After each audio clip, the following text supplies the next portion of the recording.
कोयला कंपनियों के बात कर रहे हैं। शर्म आती है, लानत है ऐसी सरकार के ऊपर। देश के जवान जिस तरीके से बर्बरता से शहीद कर दिए गए, पीड़ा में हैं, और आप कोयले की खदान में अपना मुंह काला कर रहे हैं। ये संघी इन्होंने गद्दारी 1947 में की थी, इन्होंने गद्दारी आज भी कर रहे हैं। ये गद्दार है, मैं आपको फिर बता रही हूँ कि 20 जवान शहीद हो गए और मोदी सरकार का मंत्री अट्ठावले कह रहा है चाइनीज खाने की दुकानें बंद कर दीजिए। आपके पास नियत नहीं है, आपको मात्र राजनीति करनी है। जब चीन के शी जिनपिंग से बात करनी चाहिए थी, वो उनसे बात नहीं करते, फोन उठाकर कनाडा के प्रधानमंत्री से बात करते हैं कि हम आपको इस कोरोना की महामारी में पूरा सहयोग करेंगे। पुलवामा में हमारे साथ नूरी, नारगोटा, पठानकोट हमारी पीठ पे बात हुए, सिर्फ आपकी नाकामी और कमजोरी की वजह से। लाइव टीवी, सच सबसे आगे। 20 जवान हमारे शहीद हो गए। 15 तारीख सोमवार जून की ये घटना है, रात की। 16 तारीख को हम सबको पता लगता है और लगता है कि प्रधानमंत्री जी तुरंत इस पे अपनी चुप्पी को तोड़ेंगे, लेकिन 16 तारीख 17 तारीख 2 दिन पूरे बीत जाते हैं। देश के प्रधानमंत्री एक छोटा सा ट्वीट भी 20 जवानों की शहादत पर श्रद्धांजलि, उनके परिवारों के साथ दुख बांटने का काम नहीं करते। लेकिन वही बॉलीवुड का एक स्टार, एक कलाकार जब आत्महत्या कर लेता है तो प्रधानमंत्री जी कुछ ही घंटों के बीच में एक लंबा चौड़ा ट्वीट कर देते हैं, लेकिन देश के जवान शहीद हो जाते हैं, अपनी चुप्पी को वो नहीं तोड़ते। लगातार कहा जा रहा था कि सरहद पर चीन के साथ जो संबंध है उनको लेकर आप लोगों ने सैन्य स्तर पर बात चल रही है, आपके राजनयिक डिप्लोमेटिक स्तर पर बात चल रही है, और देश के प्रधानमंत्री पहले प्रधानमंत्री हैं, मैं आपको बता रही हूं, जो लगभग 9 बार, जी हाँ 5 बार जब वो देश के प्रधानमंत्री बने तब, और उससे पहले 4 बार जब वो गुजरात के मुख्यमंत्री थे, पहले ऐसे प्रधानमंत्री हैं जो 9 बार चीन गए होंगे। 9 बार। कोई भी प्रधानमंत्री, कोई एक या ज्यादा से ज्यादा 2 बार, आज से इतिहास आजादी से लेकर आज तक सिर्फ 1 या 2 बार देश के प्रधानमंत्री चीन गए होंगे, लेकिन देश के हमारे प्रधानमंत्री कुल 9 बार चीन गए। 18 बार चाइना के शी जिनपिंग के साथ 18 बार मीटिंग की। उन्हें गुजरात बुलाकर झूला झुलाया, केरला में बुलाकर नारियल पानी पिलाया और बताया कि हमारी तो दोस्ती ऐसी है कि तू तड़ाक करके हम बात करते हो।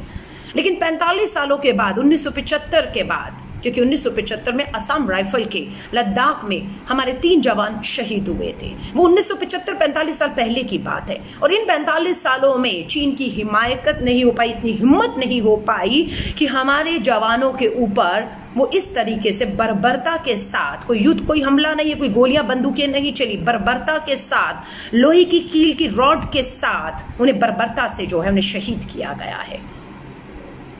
लेकिन केंद्र की सरकार, देश के रक्षा मंत्री क्या कर रहे थे 15 जून को? देखिए उनकी साइट पे, उनकी सोशल ट्विटर पे जाइए। देश के रक्षा मंत्री राजनाथ सिंह जी 15 तारीख को उत्तराखंड की भाजपा की अपनी कांग्रेस में प्रचार और प्रसार कर रहे थे, उत्तराखंड जनसंपर्क कर रहे थे। ये हमारे देश के रक्षा मंत्री हैं। और वहीं 15 तारीख की उसी दिन हमारे जवान चीन के सैनिकों के साथ लड़ रहे थे। आज रक्षा मंत्री प्रेस कॉन्फ्रेंस करके बात नहीं करते, देश के विदेश मंत्री को बीच में लाया जाता है, जो चुनाव से, वोट से, देश में वायदे करके लोगों से नहीं आए। वो एक ब्यूरोक्रेट थे, देश के, चीन के अपना वहाँ पर राजदूत रहे, और वहाँ से वो देश के राज्यसभा भेज के देश के विदेश मंत्री बना दिए गए। आज रक्षा मंत्री नहीं, वो आकर बोलते हैं कि 1996 में, ध्यान से सुनिएगा, 1996 की सरकार ने जो है ये समझौता किया था चीन के साथ कि हम हथियार नहीं उठाएंगे अगर हम लाइन ऑफ एक्चुअल कंट्रोल के 2 किलोमीटर ये चीन और 2 किलोमीटर भारत दूर रहता है और कभी आमना सामना होता है तो हथियारों का इस्तेमाल नहीं किया जाता। ये 1996 का समझौता था। पर ये समझौता क्या भारत की सेना के लिए ही बना था? दूसरी तरफ जो समझौते में शामिल थी चीन, जब उसने परवाह नहीं की तो आपने, भारत की सरकार ने हमारे सैनिकों के हाथ क्यों बांधे रखे 1996 के समझौते का हवाला देते हुए? ध्यान से सुनिएगा। 1954 में, जी हाँ 1954 में धारा 370 कश्मीर में लागू की गई। 1954 में 2019 में केंद्र की मोदी सरकार अगर उसे हटा सकती है तो मैं पूछना चाहती हूँ 1996 में ये जो समझौता हुआ था, दो पक्षीय समझौता हुआ था चीन और भारत के साथ, कि सेना जब फेस ऑफ आमने सामने होगी तो हथियारों का इस्तेमाल नहीं होगा। इसे क्यों नहीं 2019 में बदलने की हिम्मत आपने दिखाई, जब आपको हालात समझ आ रहे थे कि चीन हिमाकत कर सकता है। जो 45 सालों में नहीं किया वो अब किया, 20 जवान हमारे शहीद कर दिए। ये धोखा है। समझौता हम ही ने तो नहीं किया था, समझौते में तो चीन भी शामिल था। चीन धोखा कर रहा है तो हमारे सैनिकों के हाथ क्यों बांधे गए, ये आज देश के विदेश मंत्री हमें बता रहे हैं कि 1996 का कोई पैक्ट है जिसमें ये तय हुआ था। अरे जब पैक्ट की चिंता उसने नहीं की तो आप क्यों कर रहे थे?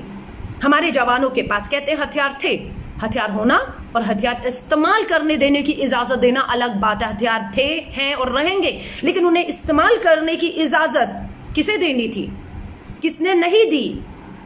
1996 का समझौता तो ये भी कहता है कि अगर आप निहत्थे हमारे जवानों को आगे बढ़ने को जब कहते हैं तो पीछे हथियार बंद पूरी तरह से मजबूत एक सेना की टुकड़ी उनकी सुरक्षा में पीछे बढ़ती चली जाती है। 8 घंटे हमारे निहत्थे या जिनके बाद हथियार भी थे लेकिन उनके हाथ बंधे हुए थे, आपने उनको इजाजत नहीं दी थी कि आप हथियार नहीं उठाएंगे, इसलिए उन्होंने हथियार नहीं उठाए, हथियार थे।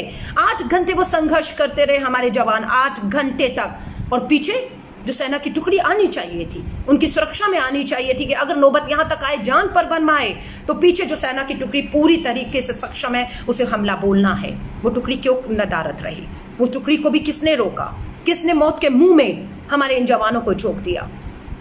और आज फर्जीवाड़ा कर रहे हैं, आज फर्जी राष्ट्रवाद कर रहे हैं, आज कहते हैं चाइना के प्रोडक्ट का बायकॉट करिए। अरे क्यों खोखले नारे दे रहे हैं? हिम्मत हो, देश के प्रधानमंत्री को चुनौती देते हैं। अगर हिम्मत हो, आज घोषणा करिए, भारत का 130 करोड़ का नागरिक, पूरी कांग्रेस देश के प्रधानमंत्री के साथ खड़ी है। घोषणा करिए अगर हिम्मत है देश के प्रधानमंत्री की, आज हम पूरी तरह से चाइना से जो भी निर्यात कर रहे हैं, जो भी चीजें हम उनसे ले रहे हैं, वो अब हम नहीं लेंगे। घोषणा तो करिए कि हम पूरी तरह से आयात पर जो चाइना से सामान आ रहा है उस पर हम रोक लगाते हैं। जितने भी बड़े प्रोजेक्ट हम चाइना की कंपनी से यहाँ पर करा रहे हैं, दिल्ली मेरठ 120 करोड़ रुपए का, 112 करोड़ रुपए के करीब का प्रोजेक्ट अभी भारत और गुजरात, भारत और दिल्ली और मेरठ में टनल बनाने के लिए दिया है।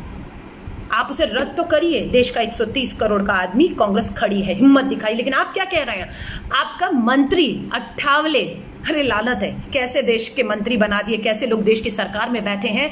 चीन को जवाब देने का तरीका क्या है? कहते हैं मोदी सरकार के मंत्री कि जितनी भी चाइनीज खाने की दुकानें हैं, फूड है, उसे बंद कर दिया जाए। अरे चीन के लोग इस चाइनीज फूड की दुकानों को चला रहे नहीं, ये छोटे छोटे भारतीय हैं, चाइनीज फूड के नाम से दुकानें चला के अपनी रोजी रोटी चला रहे हैं। ये कोई चीन नहीं यहाँ पर आकर खाने की दुकानें चला रहा है। और ये तरीका है इनका कि 20 जवान शहीद हो गए और मोदी सरकार का मंत्री अट्ठावले कह रहा है चाइनीज खाने की दुकानें बंद कर दीजिए।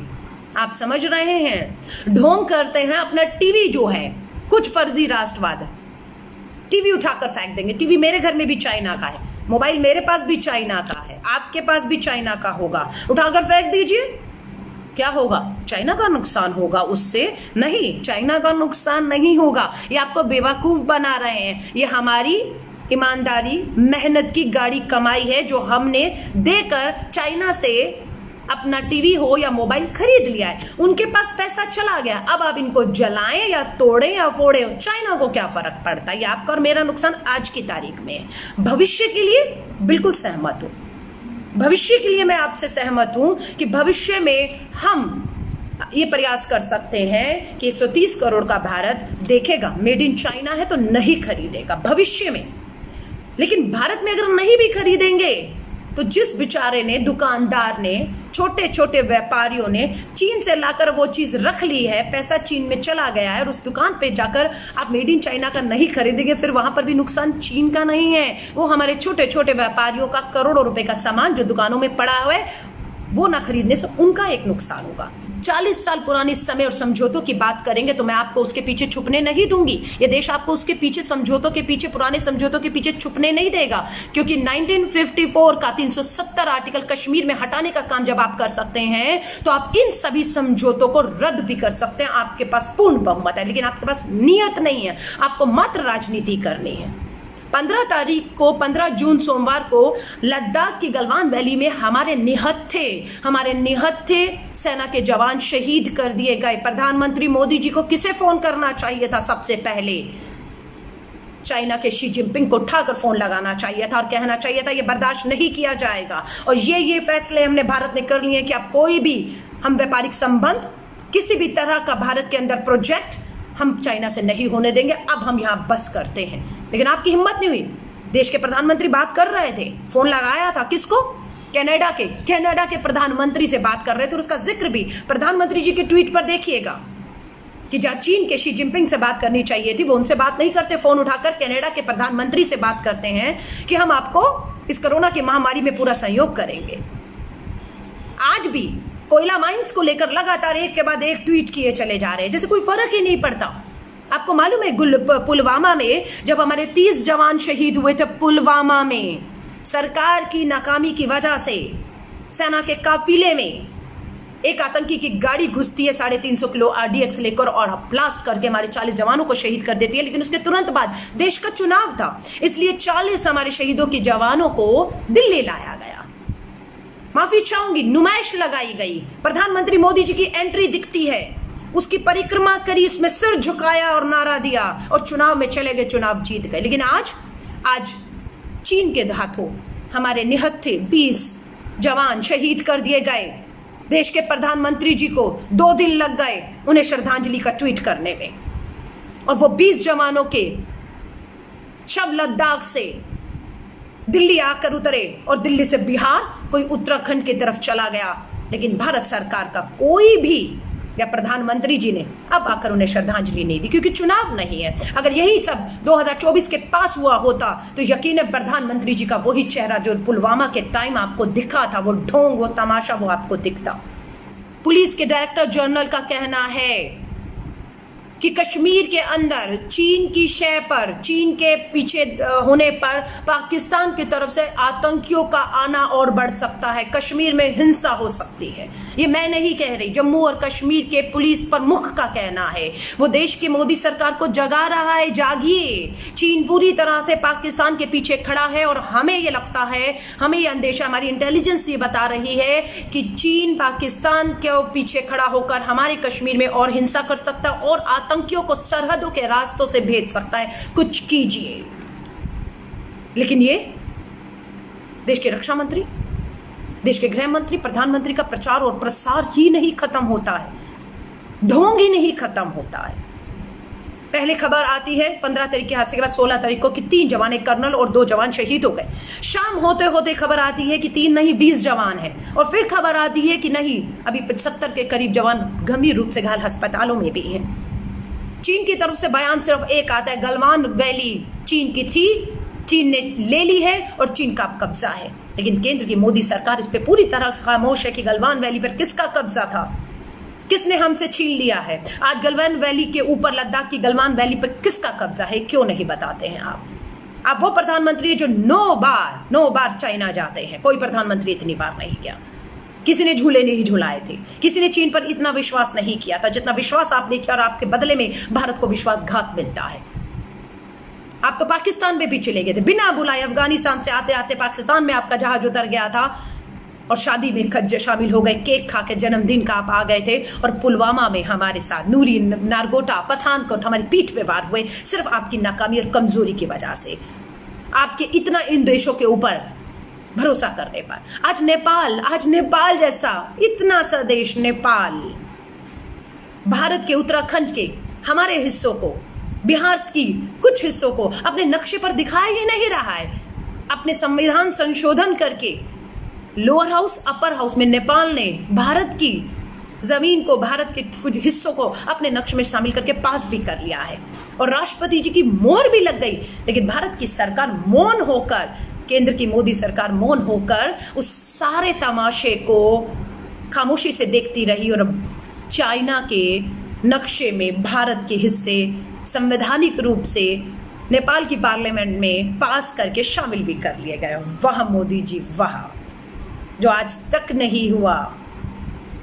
इतनी कुर्बानियां इस देश की एक एक इंच जमीन के लिए दी थी और आपकी कायरता, आपकी खामोशी ने, आपके इन गद्दार देशों ने जो हमारे पीठ पे छुरा कोपर पे इतने भरोसे की वजह से आज ये सब हालात हमें देखने पड़ रहे हैं कि चाहे वो चीन हो, पाकिस्तान हो, नेपाल हो, आज सब जिन्हें आपने आंख लाल करके दिखाने के लिए कहा था, आज वो हमें आंखें लाल करके दिखा रहे हैं। आज तीनों एक हो चुके हैं, आज तीनों एक हो चुके हैं, नेपाल हो, चाहे चीन हो या पाकिस्तान हो।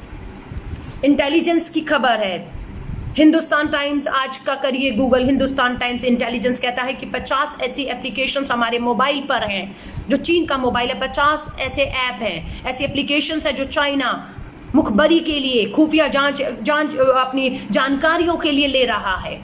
इंटेलिजेंस, भारत की इंटेलिजेंस ने भारत सरकार को लिखित में दिया हुआ है कि आप इन 50 ऐप को बैन कर दीजिए। लेकिन जब इंटेलिजेंस की रिपोर्ट के बाद भी भारत सरकार उन ऐप को बैन नहीं कर रही, तो अब इंटेलिजेंस ने देश के नागरिकों से, हमें और आपसे सीधे अपील करना शुरू कर दिया है कि भारत सरकार, मोदी सरकार सुन नहीं रही है। ये बहुत खतरनाक चीज है। ये 50 ऐप जो चीनी मोबाइलों में आए हैं, जिनका हम इस्तेमाल कर रहे हैं, जिसमें टिकटॉक कहें या ना जाने कितने हैं, वो हमसे अपील कर रही है कि हम उनको अपने मोबाइल से हटा दें। मुझे समझ नहीं आती है क्यों भारत सरकार इंटेलिजेंस की हमारी इन खुफिया जानकारियों को भी गंभीरता से नहीं ले रही है।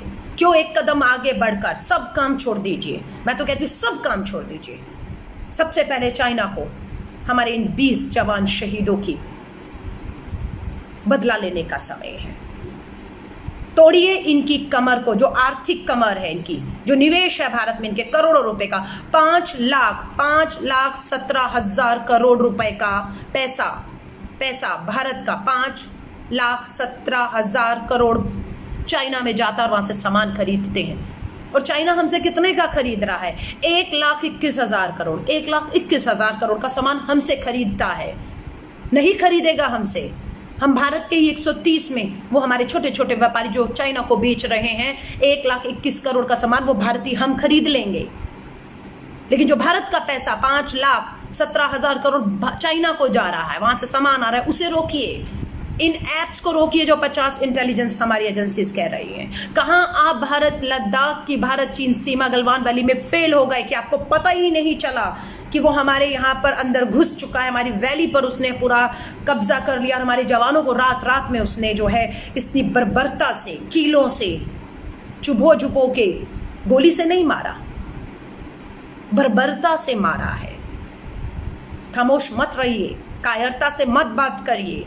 ये कोयला बेच रहे हैं ना, देश के प्रधानमंत्री जी अपने ट्वीट देखिए, कोयला बेच रहे हैं, कोयला कंपनियों के बात कर रहे हैं। शर्म आती है, लानत है ऐसी सरकार के ऊपर, जब देश का खून जल रहा है, देश के जवान जिस तरीके से बर्बरता से शहीद कर दिए गए, पीड़ा में हैं, और आप कोयले की खदान में अपना मुंह काला कर रहे हैं।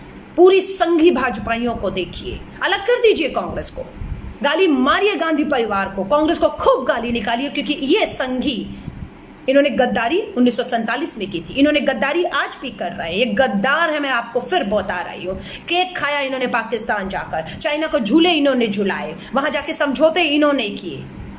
6 साल से, पिछले 6 साल से सरकार इनकी है। 6 साल से अगर पुराने समझौतों को रद्द करना था तो किसे करना था? आपको करना था। क्यों नहीं आपने वो समझौते रद्द कर दिए जिसका फायदा आज चीन उठा रहा है? हमने अगर वो समझौते किए थे, हमारी सरकारों ने वो समझौते किए थे, उस समझौतों के तहत चीन की हिम्मत नहीं हुई थी 45 सालों में। वो समझौते तो तब भी थे, आज भी थे, लेकिन 45 सालों में चीन की हिम्मत नहीं हुई थी कि इस तरीके से हमारे सैनिकों को, निहत्थे सैनिकों को बर्बरता से वो शहीद कर सकता। अगर आज उस समझौतों की आड़ में आप छुपना चाह रहे तो आपको छुपने नहीं देंगे मोदी सरकार, आप पर दबाव बनाएंगे। अगर उन समझौतों के तहत आप हमारे जवानों को सुरक्षित नहीं कर पा रहे, हमारी सरहदों को, हमारे देश को सुरक्षित नहीं कर पा रहे, तो रद्द करिए ऐसे समझौतों को। आपके पास इतनी ताकत है, आपको रद्द करने होंगे वो समझौते। आप इनसे कहिए कि देश में कोरोना की महामारी में आप फेल हो रहे हैं, हमने कहा टेस्टिंग कीजिए, तो आप क्या, आपने हमला किया? कांग्रेस के ऊपर, गांधी परिवार के ऊपर। देश की अर्थव्यवस्था डूब रही है, बेरोजगारी और गरीबों पर मार पड़ रही है, उस पे हमला बोलने के बजाय आपने कांग्रेस पे हमला बोला। आज चीन हमारी सरहदों पर, हमारे जवानों पर हमला बोल रहा है, हम आपसे जवाब मांग रहे हैं, तो आप चीन को पर हमला करने के बजाय, उसे जवाब देने के बजाय आप कांग्रेस पे हमला बोल रहे हैं। अरे भाड़ में गई कांग्रेस, भाड़ में गए हम और कांग्रेस के नेता। देश की 130 करोड़ की आबादी, 20 जवान जो शहीद हुए, उनके परिवारों को तो जवाब आप दे दीजिए। आप जवाब दे दीजिए कि कहां आपकी कमी रह गई। क्यों इतनी कायरता से आपने हमारे जवानों को, निहत्थे जवानों को 1.5 महीने से ये चलता रहा। तस्वीरें आपने और हमने देखी, हमारे जवानों के हाथ बांधकर उन्हें कितनी बर्बरता से चीन के सैनिक मार रहे थे उन्हें, ये सबने देखा था। ये कुछ दिन, 15-20 दिन पुरानी तस्वीरें थी। पूछा गया सरकार से, इस पर सफाई दीजिए, ये तस्वीरें झूठी तो नहीं है कहीं, लेकिन केंद्र की मोदी सरकार उस पर खामोश रही। अभी भी 15 तारीख सोमवार को 20 जवान जब शहीद हो गए, तो 16-17 तारीख को इन्होंने अपनी चुप्पी नहीं तोड़ी। मीडिया से खबरें आती रही, समझ नहीं आया मीडिया की इन खबरों पर, इन तस्वीरों पर यकीन करें या ना करें, समझ ही नहीं पा रहा था। देश गुमराह हो रहा है, कोई मीडिया कुछ कह रहा है, कोई कह रहा है 3, कोई कह रहा है 20 शहीद हुए, नहीं समझ आया। लेकिन मोदी सरकार ने अपनी चुप्पी नहीं तोड़ी। हम देखना चाहते हैं उस 56 इंच के सीने को कि चाइना के ऊपर कब सर्जिकल स्ट्राइक करके वो गलवान वैली को, जो भारत की थी है, उस पे, जिस पे चीन का कब्जा है, जिस पे चीन ने साफ स्टेटमेंट दिया है कि वो चीन के कब्जे में है, वो चीन की थी, उस पे भारत वापस कब कब्जा करता है, ये आपको और हमें देखना होगा। हमारी देश की सेना के साथ विश्वासघात करने का काम केंद्र की मोदी सरकार ने किया है, 1.5 महीने से चुप्पी साध कर। अभी भी मोदी जी, अगर आप में हिम्मत हो तो उठाइए फोन, शी जिनपिंग को मिलाइए और कहिए हर तरीके का व्यापार, हमारा आयात निर्यात आज से बंद। जितने प्रोजेक्ट, जितने कॉन्ट्रैक्ट आपको दिए गए हैं भारत में, चाहे सुरंग बनाने के, चाहे पुल बनाने के, वो सारे रद्द किए जाते हैं। और हम देखते हैं, बिल्कुल ये आपदा आएगी, लेकिन इसी आपदा में हम अवसर खोज लेंगे, अपने पैरों पे खड़े हो जाएंगे। लेकिन वो हिम्मत आपको नरेंद्र मोदी जी अब दिखानी है। उम्मीद करते हैं ये आवाज दूर दूर तक पहुंचेगी। लाइव टीवी, सच सबसे आगे।